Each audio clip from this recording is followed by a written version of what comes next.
الحمدللہ والصلاة والسلام علی رسول اللہ اما بعد۔ عوام الناس میں یہ پہچان بہت مشکل ہو چکی ہے کہ عالم کون ہے اور غیر عالم کون ہے۔ اسی حوالے سے ایک ایسی غلط فہمی جو عوام الناس میں پھیل چکی ہے، اس کی طرف اشارہ ہے کہ لوگ اس پر اپنی اصلاح کر سکیں، پہچان سکیں کہ یہ غلط فہمی ہے۔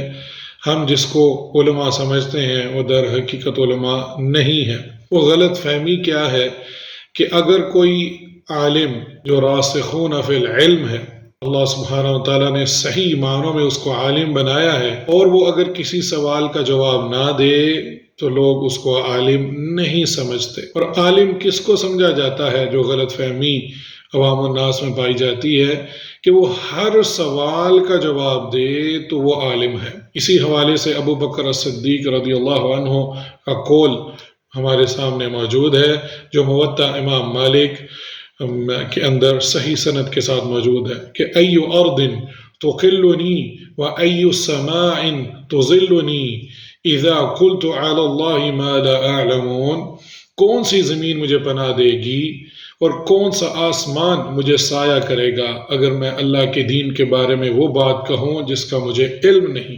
اسی طرح سیدنا علی رضی اللہ عنہ سے بھی یہ قول نقل کیا گیا ہے، اور یہ قول بھی سنن الدارمی کے اندر صحیح سند کے ساتھ موجود ہے۔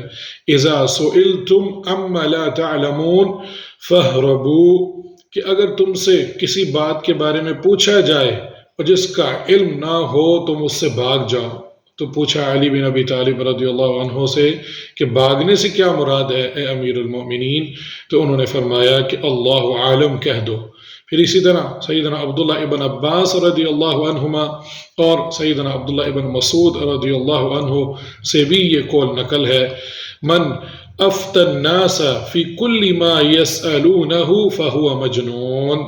اور یہ الطبقات الکبریٰ لابن سعد اور سنن الدارمی کے اندر صحیح سند کے ساتھ موجود ہے کہ جو شخص لوگوں کو ان کے پوچھے گے ہر سوال کا فتویٰ دے دے تو وہ مجنون ہے۔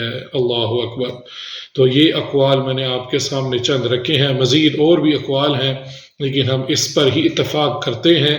تو وہ عالم نہیں ہوتا جو ہر سوال کا جواب دے، عالم وہ ہے جو سوال اسے آتا ہے، اس سے پوچھا گیا، اس کا جواب آتا ہے، وہ جواب دیتا ہے، اور جس کا جواب نہیں آتا اس پر کہتا ہے واللہ عالم۔